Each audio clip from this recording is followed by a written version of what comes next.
Another week, another cocktail. Today we're gonna hit y'all with the Sidewinder's Fang, another classic tiki cocktail. Alrighty, let's get inebriated. Let's go.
Alrighty, that's how you make this really fancy cocktail with our little snake garnish.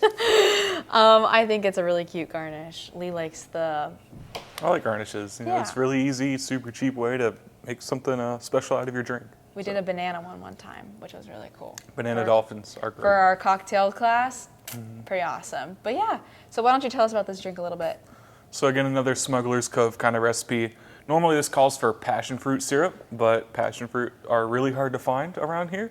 So I decided to go with guava, because another tropical random thing, and then just add a couple bar spoons of syrup, and just simple syrup in there. That's not necessary, I just wanted to sweeten up a little bit, so.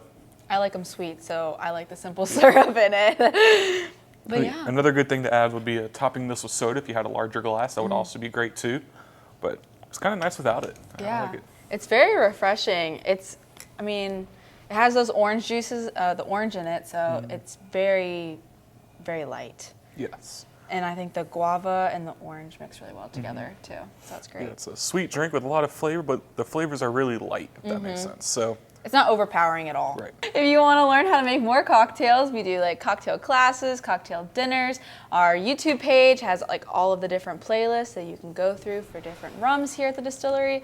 Come in for a tour. We've got a lot of stuff going on here, so come check us out. But until next time, we'll see you later. Cheers.